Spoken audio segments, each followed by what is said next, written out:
नमस्कार साथियों, स्वागत है आप सभी का अंकित इंस्पायर्स इंडिया पर। मैं हूं अंकित अवस्थी। हमारे हिमालयन राज्यों में हिमाचल प्रदेश, उत्तराखंड, जम्मू कश्मीर, जब भी हम ये सुनते हैं कि वहां पर लैंडस्लाइड की घटना हो रही है, तेज पानी बह रहा है या फिर ऐसी स्थिति जिसमें तेज बहते पानी ने बसी बसाई पूरी आबादी को बर्बाद कर दिया है, ऐसी घटनाएं जब हम देखते हैं तब ये लगने लगता है कि क्या वाकई में ऐसा पर्यावरण परिवर्तन की वजह से है या कोई और बड़ी घटना इसके लिए जिम्मेदार है। हम हर बार सोचते हैं कि हिमालय को आफ्टर ऑल हुआ क्या है, ऐसी बड़ी भीषण विभीषिकाएं हो कैसे रही हैं। इन भीषण विभीषिकाओं के पीछे जब जब तलाशने निकलते हैं, दिमाग कुछ ना कुछ सोचने के लिए विवश कर देता है। दिमाग दौड़ने लगता है कि हो सकता है पर्यावरण वाकई में बहुत बदल गया है, ग्लोबल वार्मिंग हो गई है। लेकिन इसी बीच में एक ऐसी खबर बाहर आती है जिस खबर के बाद फिर से भारत में कई सालों से चली आ रही बहस ने रीसरफेस कर लिया है। खबर क्या है? खबर है कि हिमालय की नंदा देवी चोटी के पास अमेरिकियों का एक न्यूक्लियर डिवाइस गिर गया था। वो न्यूक्लियर डिवाइस इतना भारी था या फिर कहिए कि इतना घातक था कि अगर वो ब्लास्ट हो जाए तो हिरोशिमा नागासाकी में जो ब्लास्ट करने में फैटमैन नामक न्यूक्लियर बॉम्ब यूज किया गया था, वो उसके समकक्ष न्यूक्लियर डिवाइस है जो नंदा देवी पर्वत श्रृंखला के पास गिर गया। यह जानकारी प्रकाशित हुई है हाल ही में द न्यूयॉर्क टाइम्स नाम के अखबार में, जो कि एक अमेरिकी अखबार है। और उसने नंदा देवी को मार्क करते हुए कहा है कि अमेरिकी गुप्तचर एजेंसी सीआईए ने अपना न्यूक्लियर डिवाइस यहीं पर खो दिया था। यह न्यूक्लियर डिवाइस जो खो दिया था, उसके पीछे की पूरी कहानी इसमें लिखी है कि कैसे सीआईए ने अपना न्यूक्लियर डिवाइस, गुप्तचर एजेंसी ने अपना न्यूक्लियर डिवाइस हिमालय के अंदर खोया। लेकिन आज के सेशन में जिक्र इस न्यूक्लियर डिवाइस से ज्यादा इस बात का है कि अल्टीमेटली अमेरिका यहां न्यूक्लियर डिवाइस रखने पहुंचा कैसे। अगर अमेरिका का भारत के हिमालयाज में न्यूक्लियर डिवाइस खोने तक का काम हुआ है, तो इसके पीछे की कहानी क्या थी? क्या भारत में सीआईए वर्किंग था? क्या सीआईए और भारत मिलकर लंबे समय से काम कर रहे हैं? क्या अमेरिका और भारत के बीच में इतनी प्रगाढ़ता है कि उनकी गुप्तचर एजेंसी हमारे हिमालयाज में घूम रही है और हम किसी को नहीं बता रहे हैं? क्या पाकिस्तान से पहले भारत के साथ अमेरिका करीबी हुआ करता था क्या? कौन सी कहानियां हैं? क्योंकि अल्टीमेटली एक जो सबसे बड़ा डर, जिसे भूत का डर कहा गया है, वो है घोस्ट ऑफ नैना देवी, कि कहीं वो न्यूक्लियर डिवाइस फट तो नहीं गई, कहीं उसके लीकेजेस बढ़ तो नहीं गए, और अगर कहीं वो बिल्कुल वैसे ही ब्लास्ट हो जाए जैसे न्यूक्लियर बॉम्ब ब्लास्ट होते हैं, तो फिर भारत का क्या होगा? हमारे उन हिमालयन स्टेट्स के साथ साथ हमारी गंगा यमुना जैसी पवित्र नदियों का क्या होगा? अगर उनमें न्यूक्लियर रेडिएशंस मिल गए तो उससे आजीविका बिता रहे लोगों का क्या होगा? ये तमाम चर्चाएं फिर से रिसरफेस हो गई हैं एक अखबार में छपी खबर के चलते। तो आज के सेशन में हम इन तमाम बिंदुओं पर चर्चा करते हुए आगे चलेंगे, जिसमें आपको न्यूक्लियर डिवाइस की कहानी बताएंगे, भारत अमेरिकी संबंध बताएंगे। क्या वाकई में ये जो कहानी इस अखबार ने छापी है ये सच भी है, या फिर केवल एक ऐसी कही सुनी कहानी जिसका जिक्र होना जरूरी है? वो सारी बातें आज के सेशन में जिक्र होंगी। और सबसे इंपॉर्टेंट बात कि अल्टीमेटली भारत और अमेरिका इतने नजदीक कब थे कि एक का न्यूक्लियर डिवाइस हमारे हिमालय में रखा भी जा रहा था और हम अमेरिका के खिलाफ भी खड़े नहीं हो पा रहे थे। क्या थी ये पूरी कहानी? आइए मैं आपको बताता हूं, क्योंकि न्यूयॉर्क टाइम्स में इस छपी खबर से फिर से देश के अंदर काफी बड़ी हेडलाइंस बन चुकी हैं। तो चलिए सबसे पहले एक एक करके खबरों में बढ़ेंगे, लेकिन ये बात पहले ही जान लीजिए ताकि रहस्य बरकरार लंबे समय तक ना रहे। ये ऐसी कोई न्यूक्लियर डिवाइस थी क्या? आंसर है हाँ, थी। क्या ये वाकई में ऐसा प्लान अमेरिका ने हमारे देश के साथ मिलकर किया था? बिल्कुल किया था। यानी कि जो भी बातें हम बताने जा रहे हैं उसमें कोई रहस्य नहीं है।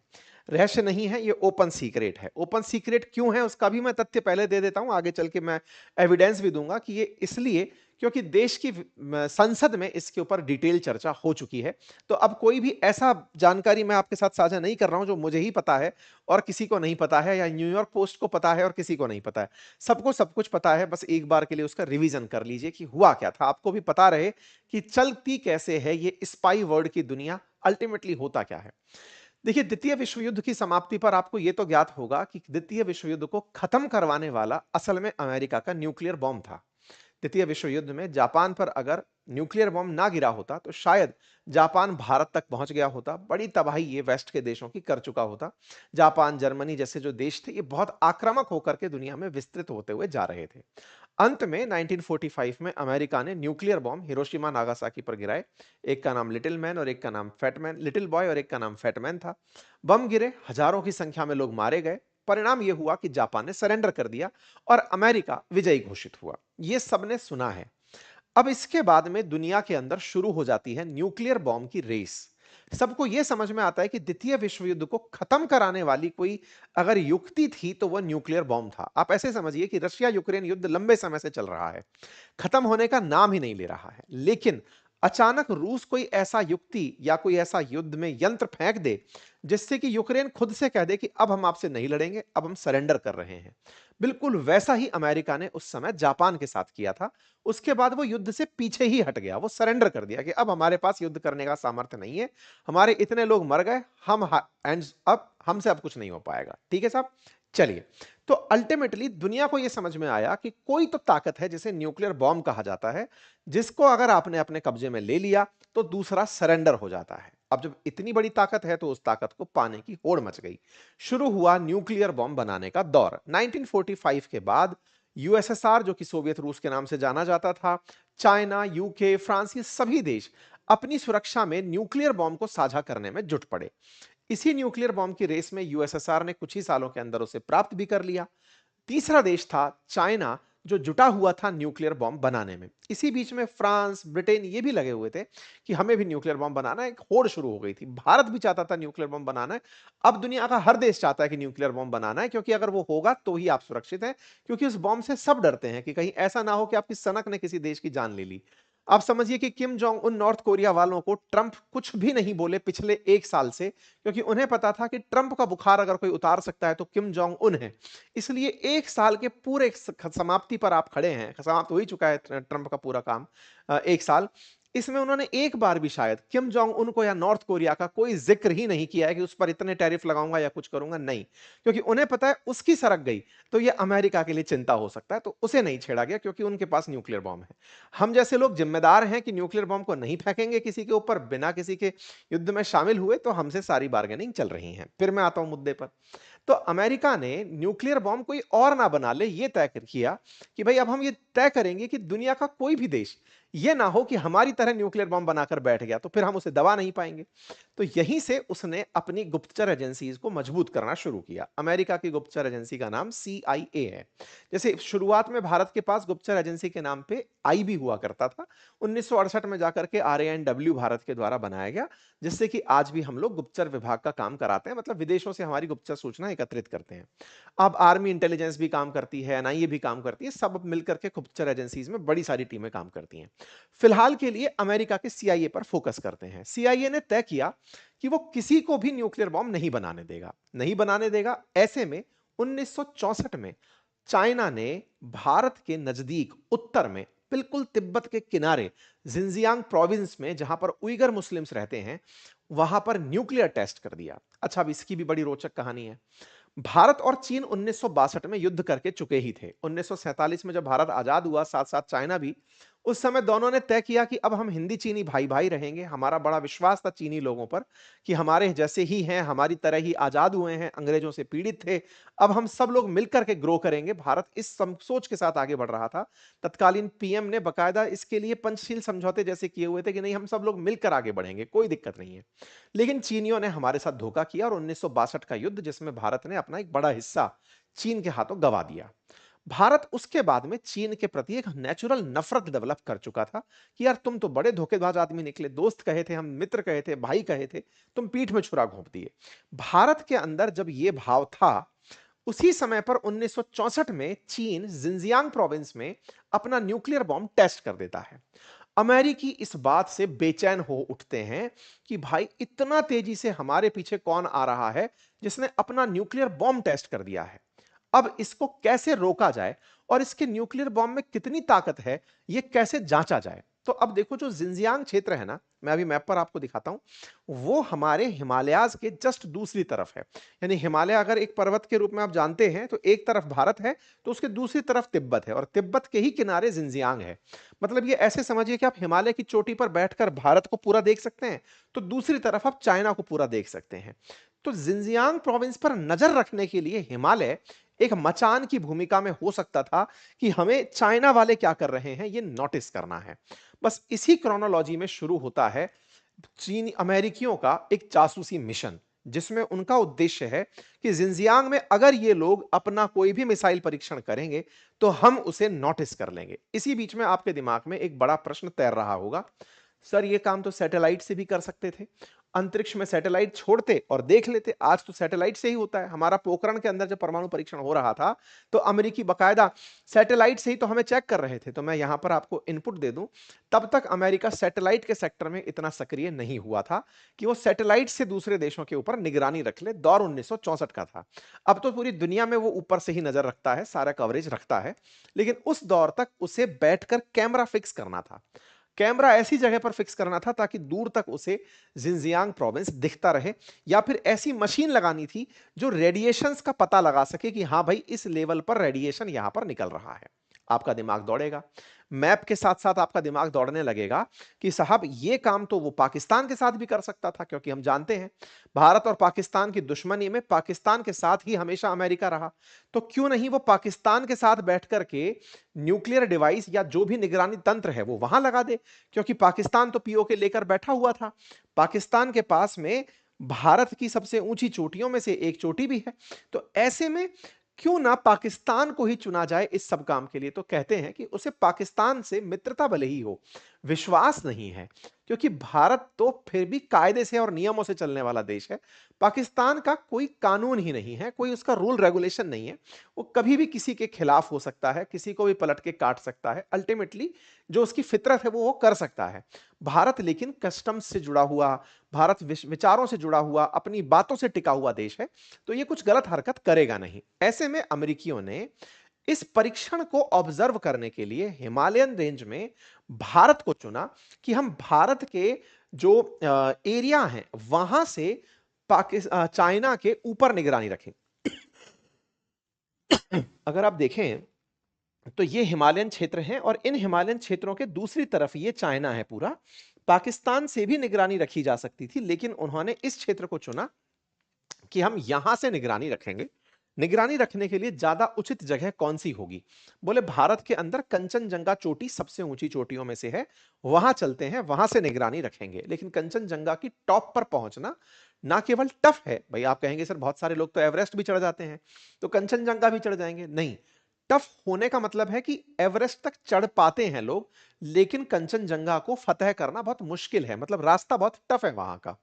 ऐसे में कंचनजंगा पहुंचना ही नहीं था, अपितु वहां जाकर एक मशीन भी लगानी थी जो रेडिएशंस को पता लगा सके। अब रेडिएशन पता लगाने की मशीन की बात हुई कि साहब चलो एक मशीन लगाएंगे जो रेडिएशंस को पता लगा करके इंफॉर्मेशन दे देगी कि साहब यहां पर इतनी रेडिएशन निकली है। अब इसमें एक दिक्कत हुई। क्या दिक्कत हुई? रेडिएशन वाली जो मशीन है उसको इतने ऊंचे पहाड़ पर लगा दोगे तो चलाने की बैटरी कहां से लाओगे, बिजली कहां से लाओगे? तो आप में से कुछ लोग हो सकता है कहें कि सर लाइट का खंभा पहुंचा दो, वहां तक बिजली पहुंचती रहेगी। आप ये जो मतलब ये भी जान रहे हैं कि ये एक मजाक ही होगा। इतनी ऊंचाई पर, कितनी ऊंचाई, अरे धरती से कम 8 किलोमीटर ऊंचाई पर। तो ऐसे में अगर समुद्र लेवल से 8 किलोमीटर ऊपर तक आप जा रहे हो तो वहां पर बिजली सप्लाई संभव नहीं है। भूस्खलन है, बर्फ है, कोई जगह पक्की नहीं है, इतनी टफ टेरेन है कि वहां पर यह संसाधन संभव नहीं है। तो ऐसे में डिवाइस तो लगा दें, लेकिन डिवाइस के पास बिजली पहुंचना भी सुनिश्चित करना है। अब आप में से कुछ लोग हो सकता है कहें सर सोलर सेट लगा दो। तो जो मैं आपको बोल रहा हूं कि हिमस्खलन है, बर्फ है, ये तमाम चुनौतियां रह सकती हैं, तो वो सोलर सेट पर भी रहेंगी, इसलिए उसका भी सक्सेसफुल होना मुश्किल है।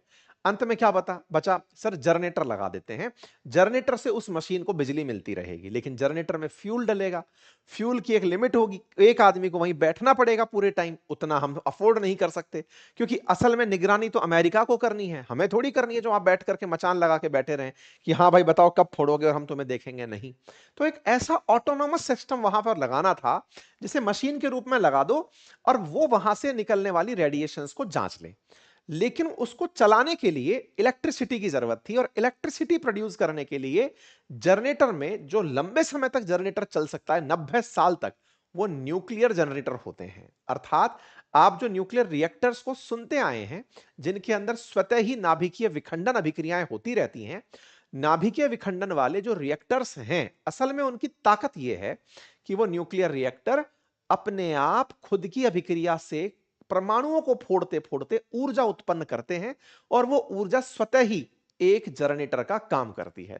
तो जो बिजली पैदा करने का जनरेटर है वो न्यूक्लियर रिएक्टर से भी पैदा की जा सकती है। तो अमेरिकियों ने एक विशेष 5 किलो का, सॉरी 50 किलो का जनरेटर तैयार किया जो कि बिजली देगा इस डिवाइस को, जो न्यूक्लियर रेडिएशंस को पता लगाएगी। है बड़ी इंटरेस्टिंग बात। फिर से सुनिए क्या कहा। एक डिवाइस लगानी है, वो डिवाइस उस पार कोई व्यक्ति रेडिएशन छोड़ रहा है या नहीं ये जांचेगा, लेकिन इस डिवाइस में ऊर्जा आने के लिए इन्हें एक और जनरेटर की जरूरत है, और जनरेटर ऐसा हो जो कि स्वतः ही लंबे समय तक बिजली पैदा करता रहे, क्योंकि प्लूटोनियम नाम का जो नाभिकीय पदार्थ फिजाइल मटेरियल है उसकी लाइफ 90 साल तक हाफ लाइफ है। तो वो चलता रहेगा और वो अपनी बिजली से रिएक्टर के रूप में काम करता रहेगा, बिजली पैदा करता रहेगा रिएक्टर बन करके। उम्मीद है अब आप इस बात को समझे हो। अब अगर ऐसा होता है तो इनके पास में आइडिया था कि चलो रिएक्टर स्थापित करते हैं, मशीन स्थापित करते हैं, लेकिन देश तो भारत है। भारत को पता है कि अमेरिकियों तुम तो पाकिस्तान प्रेमी हो, तो भारत के साथ मान मनोबल का दौर शुरू होता है। भारत को भड़काया जाता है 1964 में। क्यों? क्योंकि 1964 में चाइना वाले परमाणु परीक्षण कर चुके हैं। यह परमाणु परीक्षण है अक्टूबर 1964 में जिंजियांग प्रोविंस के अंदर। इससे अमेरिकी लोग खफा हो गए थे कि भाई साहब इनने तो परमाणु बम फोड़ दिया। अमेरिकियों को टेंशन ही है कि किसी के पास बम नहीं होना चाहिए तभी सिक्का चलेगा हमारा। इनने बम फोड़ दिया तो इससे अब इनकी चिंता बढ़ने लगी।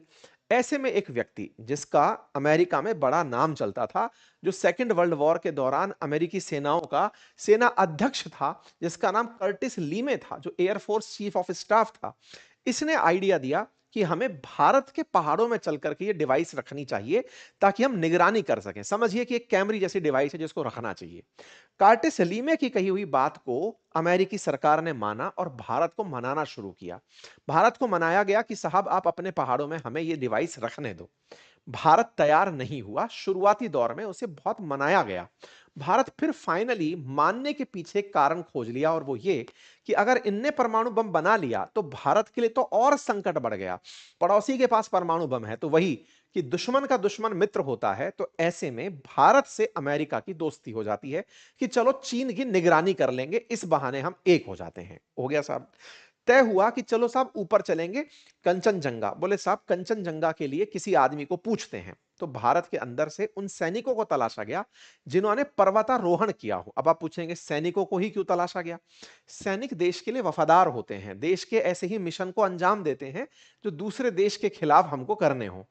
ऐसे में सैनिकों को तलाशा गया, बड़े बड़े उन पर्वतारोहियों को ढूंढा गया जिन्हें अर्जुन पुरस्कार से सम्मानित किया गया था। उन्हें बुला करके कहा गया कि अब आपको टॉप से चलना है ऊपर की तरफ, और अमेरिका के साथ एक गुप्त मिशन है, और सैनिक सेना को इस बात का पूरा भान होता है कि सीक्रेसी होती क्या है। तय किया जाता है भारत और अमेरिका की टीम को। लेकिन मुसीबत यहां बहुत बड़ी ये थी कि पर्वत पर 50 किलो का जनरेटर लेकर चढ़ेगा कौन? अब आप में से कुछ लोग फिर ये कह सकते हैं सर हेलीकॉप्टर से ले जाते ऊपर से नीचे डिप कर देते। डर इस बात का कि ये फट जाएगा। कौन पकड़ेगा इसकी बड़ी चिंता। उस मशीन को पैदल लेकर चढ़ना था। नंदा देवी पर्वत तय हुआ। कंचनजंगा के पीछे हाथ खड़े कर दिए गए कि साहब ये नहीं हो पाएगा, इतनी ऊंचाई पर लेकर नहीं चलेंगे। तो बोले चलो फिर तीसरी चोटी पर चलते हैं, नंदा देवी पर चलते हैं, लगभग 7.25 किलोमीटर ऊंची है, वहां जाकर के न्यूक्लियर डिवाइस लगाएंगे। बोले ठीक है वहां चलेंगे। तो सीआईए के लोग, भारतीय सेना के लोग और साथ में कुछ शेरपा और वो पर्वतारोही जो एवरेस्ट फतेह कर चुके थे, उन्हें तय किया गया कि 50 किलो, देखिए जब आप चल रहे हो तो चलने में एक बैग का वजन भी बहुत होता है, लेकिन 50 किलो का जनरेटर कंधे पर ढोकर चलना है ऐसी हाइट पर जो बहुत तंग है, तो वो अपने आप में बहुत टफ जॉब माना जाता है। सितंबर 1964 आ गया कि भाई अब हमें ये चल करके करना है, और ये तय किया गया कि इस पूरी प्रक्रिया में अमेरिका हमें पूरी मदद करेगा। आप समझकर चलिए कि चाइना वाले न्यूक्लियर रिएक्टर की तलाश, मतलब चाइना वाले न्यूक्लियर बॉम्ब के उसके अंदर लगे हुए हैं, और अमेरिका और भारत मिलकर के अपने एक मिशन की तैयारी में लगे हुए हैं कि हमें अपनी एक मशीन वहां लगानी है ताकि हम वहां से चीजों को नोटिस कर सकें। तय हुआ नंदा देवी पर्वत, और नंदा देवी के लिए तय हुआ एक रूट। 4 बेस कैंप बनाए गए नंदा देवी तक पहुंचने के लिए। लता खरकर ये तमाम वो जगह हैं जिनसे होते हुए नंदा देवी पहुंचना था कि वहां पहुंच करके हम अपने डिवाइस रखेंगे। कुछ इस तरह से नंदा देवी ईस्ट और नंदा देवी मेन, इन डिवाइसेस में नंदा देवी ईस्ट को टारगेट किया गया कि हम चढ़ते हुए वहां तक जाएंगे, 7 स्टेप में पहुंचेंगे, 2 लोग पहले लेकर जाएंगे, फिर अगले 2 लोग उसे और ऊपर लेकर जाएंगे। इस तरह से स्टेप वाइज स्टेप चीजें होंगी और उस डिवाइस को फाइनली वैज्ञानिक ले जाकर के कसकर चले आएंगे, ये तय होता है। ठीक है साहब, ये तय होता है कि यहां पर पहुंच करके हम जिंजियांग प्रोविंस पर कंप्लीट नजर रख पाएंगे। इस पूरे काम को काम की देखभाल कर रहे थे उस समय भारत की आईबी के रिसर्च सेंटर एआरसी के हेड थे आरएन काओ, जो बाद में चल करके रॉ चीफ बने, और दूसरे भारतीय नौसेना के एक कैप्टन जिनका नाम मोहन सिंह कोहली था। मोहन सिंह कोहली जिन्हें पर्वतारोहण का काफी अच्छा अनुभव था, उन्हें इस पूरे कार्यक्रम की लीड दी गई, अगुवाई दी गई। वो इस कार्यक्रम को अंजाम दे रहे थे, इस पूरे इवेंट को अंजाम दे रहे थे मोहन सिंह कोहली। इनकी टीम निकलती है अपने साथ में कुछ और पर्वतारोहियों को लेकर के, और उन पर्वतारोहियों में वो लोग शामिल किए गए जिन्होंने कभी अर्जुन पुरस्कार जीता था, जो कभी माउंट एवरेस्ट फतेह कर चुके थे, जिनमें सोनम ग्यात्से, हरीश रावत और सोनम वांग्याल का नाम भी शामिल है। ऐसे ही अमेरिकी टीम थी, उसके अंदर बैरी बिशप के द्वारा अपनी टीम बनाई गई थी, जो पहले भी माउंट एवरेस्ट फतेह कर चुकी थी। इस तरह से ये टीम बनती है और तय किया जाता है कि हम 125 किलोमीटर की दूरी को 7 चरणों में पूरा करेंगे। वहां पर आईबी और सीआईए के टॉप ऑफिशियल साथ में रहेंगे। जब उसे ऊपर पहुंचा दिया जाएगा तब उसे पैदल चलते हुए वहां जाना है, फिर उसे वहां पर कस के चले आएंगे और लौट आएंगे। काम सितंबर के मध्य में शुरू होता है। शुरू होता है तो आपको जैसा मालूम है कि सर्दियां जैसे जैसे आने लगती हैं तो स्नोफॉल होने लगता है, तेज हवाएं चलने लगती हैं, स्नो विंड्स चलने लगती हैं। तो तय हुआ कि सितंबर से मध्य अक्टूबर के बीच में हम वहां पहुंच जाएंगे। वहां पर बकायदा बेस कैंप बनाएंगे। ये कुछ तस्वीरें हैं जो उस समय पर बने हुए बेस कैंप की हैं। सब कुछ अपने साथ ढोकर ले जाना है, इतनी बड़ी टीम है तो उसके लिए खाने का सामान भी है, रेस्क्यू के उपकरण भी हैं, और सबसे बड़ी बात वो जनरेटर और वो मशीन है जिसे इतने भीषण पहाड़ों में से होकर के लेकर जाना है। ये सब लोग चलना शुरू होते हैं। इस बीच में सारी सूचनाएं जो उस समय के आईबी चीफ थे भोलेनाथ जी मलिक, उन तक भी पहुंचाई जाती रही कि सर ऐसे ऐसे हम लोग चल रहे हैं, अभी अभियान चल रहा है।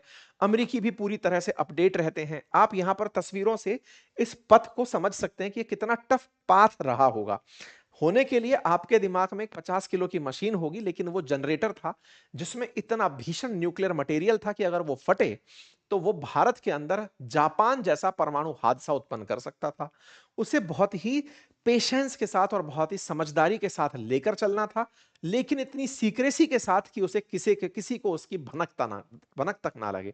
इसलिए पर्वतारोहियों को भी सिक्किम से बुलाया गया था उत्तराखंड के अंदर कि आप यहां आइए और यहां से ऊपर चलते हैं। साहब ये लोग चलते हुए आपको तस्वीरों में दिखाई दे रहे हैं। नंदा देवी बेस कैंप से कोहली लगातार काओ के और मलिक के संपर्क में बने हुए थे। टीम चलती हुई जा रही है। कुछ समय बाद 24 सितंबर से अक्टूबर के मध्य तक ये सारी चढ़ाई चल रही थी। धीरे धीरे ये एहसास होता है कि साहब हम टॉप पर नहीं पहुंच पाएंगे, टॉप पर नहीं पहुंच पाएंगे। ये जानकारी कोहली ने अपनी किताब में, जिसमें स्पाइस इन द हिमालयन नाम से जो किताब है, इसमें उन्होंने लिखा कि जब मध्य में हमें ये रियलाइज होता है कि तेज मतलब बर्फ के तूफान आने शुरू हो चुके हैं, स्नोफॉल होना शुरू हो चुका है, बोले साहब हम इतने ऊपर तक इसको नहीं ले जा पाएंगे, आदेश क्या है ये बताइए।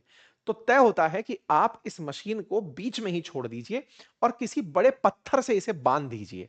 देखिए पहाड़ी इलाकों में जहां बर्फ है वहां पत्थर नहीं मिलेगा, पत्थर भी बर्फ से ढका हुआ होगा। तो ऐसे में बर्फ को ही, स्नो को ही पर्वत का रूप माना गया और उसके साथ में उस डिवाइस को बांध दिया गया और बांध करके वहां से नीचे चले आए कि जब ये बर्फ रुक जाएगी, स्नोफॉल रुक जाएगा, 2-3 महीने बाद जब ये माहौल ठंडा मतलब ठंडे से गर्म की तरफ चलेगा, हम वापस चल के इसको सेट करने चले जाएंगे।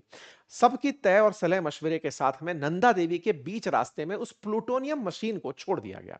यहां पर एक बड़ी दिक्कत है और वो दिक्कत ये है कि ये जो 17 किलोग्राम का परमाणु सामग्री लेकर ये लोग गए थे, जिसमें परमाणु के अंदर प्लूटोनियम 238 और 239 था, ये सामान ये लोग लेकर गए थे, लेकिन इस सामान को रास्ते में ही जिस पत्थर से चिपका कर चले आए, वो पत्थर ही पिघल गया। पिघल कैसे गया? क्योंकि इस रिएक्टर से उस समय पर भी हीट निकल रही थी। ये बात इन्होंने उस किताब में बताई कि जो हमारे साथ में लोग पर्वतारोही जा रहे थे, उन्हें जब ठंड लगती थी तो उस रिएक्टर के वो लोग चिपक जाते थे और उससे गर्मी जो मिलती थी उससे उन्हें बड़ी राहत मिलती थी। विचारणीय बात है कि आपने एक मशीन में जो रिएक्टर है उसे एक पत्थर से बांधा जो कि बर्फ है, और आप बांध कर चले आए कि बाद में वापस आकर संभालेंगे, ये पत्थर इसे रोक लेगा, लेकिन वो न्यूक्लियर रिएक्टर की गर्मी से पिघल लिया होगा और वो पानी के साथ साथ बहकर कहीं गिर गया होगा। ये जो बात है कि पानी के साथ बहकर कहीं गिर गया होगा, इसी के चलते बहुत बार जब इस तरह की बाढ़ आती है, तो ये कई बार कयास लगाया जाता है कि वो पानी के साथ गिरा हुआ जो रिएक्टर है, कहीं वो ब्लास्ट तो नहीं हो गया। जो आप हिमालय में इतनी बार हिमस्खलन की बात सुनते हैं, 2021 में जो नंदा देवी के आसपास की घटनाएं सुनते हैं, उसमें बहुत बड़ा डर ये रहता है कहीं वो किसी खाई में गिर गया हो और वहां फट गया हो, फटने से इस तरह से स्थिति बन गई हो। अब आप सोचेंगे कि इतनी सारी बात आपको पता है, हमारे देश को कब पता चली ये सारी बातें? तो देखो इसके पीछे की भी कहानी है, और कहानी क्या है? 1977 में जाकर, अच्छा इससे पहले अमेरिकियों ने इस बात को कभी सामने नहीं रखा कि क्या हुआ, कैसे हुआ। अमेरिका की एक मैगजीन है जिसका नाम है इनसाइडर, आउटसाइडर। आउटसाइड ने अपनी मैगजीन में इस मिशन का खुलासा किया कि कैसे अमेरिका ने भारत के साथ मिलकर के, मोरारजी देसाई जब उस समय देश के अंदर हुआ करते थे पीएम, बोले उस समय पर 1977 का समय था, तो अमेरिकियों ने यह खुलासा किया मैगजीन में कि सीआईए ने भारत के साथ मिलकर के चीन के ऊपर निगरानी करने का काम किया था, और उन्होंने पूरी जानकारी लीक करी कि ऐसे ऐसे 1964 में हुआ था और ये लोग उसे रख नहीं पाए थे, बीच में ही छोड़कर चले आए, और जब अगली साल ढूंढने गए तो वो डिवाइस नहीं मिली। ये बात 1977 में जब बाहर आई, तो हमारी संसद में हंगामा हो गया। हमारी संसद में हंगामा हुआ, और हमारे इस मचे हुए संसद में हंगामे को 1 घंटे की बहस का समय मिला 17 अप्रैल 1978 को, जब देश के पीएम मोरारजी देसाई के द्वारा संसद को संबोधित किया गया कि हमने इसके लिए बकायदा जांच बिठाई है, हमने अपनी तरफ से वैज्ञानिकों की टीम भेजी है, हमने इसे कई बार ढूंढवा भी दिया, और बकायदा फिर एक कमेटी भी गठित की गई आत्माराम कमेटी के नाम से, जो इस पूरी चीज का अध्ययन करके देश को बताने के लिए तैयार की गई। ये वो आउटसाइडर नाम की मैगजीन है जिसमें ये द नंदा देवी कैपर नाम से खबर छपी थी, जिसमें यह बताया गया कि कैसे अमेरिका ने एक गुप्त मिशन भारत के साथ मिलकर चलाया था। 1978 में वाशिंगटन पोस्ट ने भी इस खबर को छापा, जिसके चलते भारत की संसद में मोरारजी देसाई ने 17 अप्रैल को अपना बयान दिया। वो बयान आप जाकर के लोकसभा की वेबसाइट पर डिजिटल लाइब्रेरी में ढूंढ सकते हैं।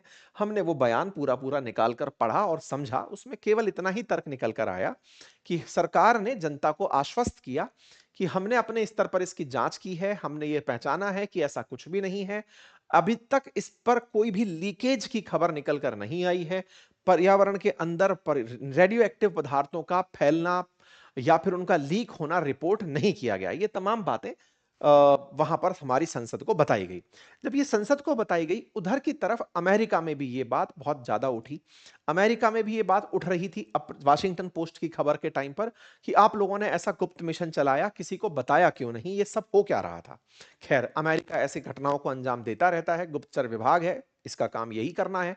लेकिन वो भारत को अपने विरोधी होते हुए भी इतना दबा दिया कि 1964 में जिस डिवाइस को खोया, 1977 में अगर वो मैगजीन इस जानकारी को ना देती, तो शायद भारत को यह जानकारी ही ना होती कि अमेरिका ने अपने विरोधी को भी इतना दबा के रखा कि वो ये बात नहीं बता पाया कि हमने अपने देश में एक न्यूक्लियर बॉम्ब खो दिया है। बकायदा देश के अंदर एक आत्माराम कमेटी बैठती है जिसमें वैज्ञानिकों को बिठाया जाता है जो बार्क से होते हैं। वो जाकर के इस पूरे मामले की जांच करते हैं कि कहीं अभी तक रेडियो एक्टिव पदार्थ निकल रहे हैं या नहीं। उन्हें ऐसी कोई भी चीज नहीं मिलती। 1965 के इस पूरे सीक्रेट मिशन पर कैप्टन एमएस कोहली की इंटरव्यू भी छपी 3 वर्ष पहले। जब उनसे सवाल किए गए तो उन्होंने पूछा गया कि साहब जब वहां गए थे तो क्या हुआ, क्या ये डिवाइस फिर से स्टैब्लिश हुई, तो एक जानकारी निकल कर आती है कि 1966 में अमेरिकियों ने फाइनली वहां पर एक दूसरी डिवाइस फिट करी, और उस दूसरे डिवाइस से उन्होंने चीनियों पर निगरानी रखना शुरू किया। बाद में जब ये लोग सैटेलाइट बना लिए तब वो डिवाइसेस यूजलेस हो गई, लेकिन जो डिवाइस खोई उसके बारे में अब तक कोई भी जानकारी नहीं है। अब सवाल ये है कि साहब ये सीआईए की खबर आज फिर से क्यों आ गई है, ये न्यूयॉर्क टाइम्स इस खबर को क्यों लिख रहा है? देखिए, जब जब समय बदलेगा, जब जब आपको यह लगने लगेगा कि अमेरिका का भारत पर कितना दबाव है, या फिर भारत अमेरिका को कितना मानता है, या दुनिया को यह बताने के लिए कि अमेरिका कितना पावरफुल है, ऐसी खबरें बहुत महत्व रखती हैं। क्योंकि अमेरिका का ताकत आपको आज भी ये रियलाइज हो रहा है कि उस समय जब भारत अमेरिका का खिलाफ था, क्योंककि अमेरिका पाकिस्तान के साथ एनी टाइम बैठता था। ये वो दौर था, इंटरेस्टिंग है ये जानना, जिस समय भारत के अंदर अनाज का संकट था, भुखमरी थी। 1965 के युद्ध के बाद तो जब हमने अमेरिकियों से अनाज की मांग की थी, तो पीएल 480 पकड़ा दिया गया था हमें कि ये सुअरों को खिलाते हैं, आप अपनी जनता को खिला दीजिएगा। मतलब हमारे साथ अमेरिकियों का इतना बड़ा दुर्व्यवहार, और उसके बावजूद भी हम पर इतना प्रेशर कि हम सीआईए के साथ मिलकर हमारे टॉप गुप्तचर एजेंसी के अधिकारियों से इस काम को अंजाम देते हैं, लेकिन देश को नहीं बताते, ये कारण से कि कल को अगर ये जानकारी पता चल गई तो हम कुछ नहीं कर पाएंगे। गंगा में अगर पूरा रेडियो एक्टिव पदार्थ लीक हो गया तो हम कुछ नहीं कर पाएंगे। खैर, आज भी हम कुछ नहीं कर पा रहे हैं। ये डिवाइस आज भी कहीं गुप्त है, कहीं पड़ी है, किसी को नहीं पता है। डर इस बात का जरूर है कि अगर ये फटती है तो तबाही मच जाएगी। तबाही इस बात की कि न्यूक्लियर डिवाइस का फटना हिमालय को ब्रेक करेगा, भयंकर आपदा आएगी। हो सकता है कई राज्य जमींदोज हो जाएं, बहुत से लोगों की जान चली जाए। पर फिलहाल के लिए ये खबर अपने आप में लोगों के बीच फिर से चर्चा लेकर चली आती है। उम्मीद है कि आपको पूरी कहानी, इसका इतिहास पता चला हो। अब आरोप प्रत्यारोप के दौर में वर्तमान सरकार उस समय की कांग्रेस सरकार के साथ सवाल कर रही है कि आप लोग तो इतने दब गए थे अमेरिकियों के साथ में कि आपने अमेरिका को दबाव में अपना देश का इतना कीमती स्थान दे दिया और जनता को बताया तक नहीं, क्योंकि वो पूरा दौर कांग्रेस का था। तो ऐसे में जब भारत के अंदर एक मिशन चलाया जाता हो अपोजिशन के द्वारा कि नरेंद्र ने सरेंडर कर दिया, तो ऐसे में सत्ता पक्ष इस बात पर हावी हो जाता है कि सुनिए, हमने सरेंडर नहीं, आप तो पूरा पूरा देश ही बेच दिए थे, क्योंकि आप तो मरने के लिए छोड़ दिए और किसी को बताए नहीं। ये तो एक अमेरिकी अखबार था जो बता दिया, अदरवाइज आप ना बताते आज भी। खैर, फिलहाल के लिए आरोप प्रत्यारोप जो भी हो, आपको पूरी घटना पता चली।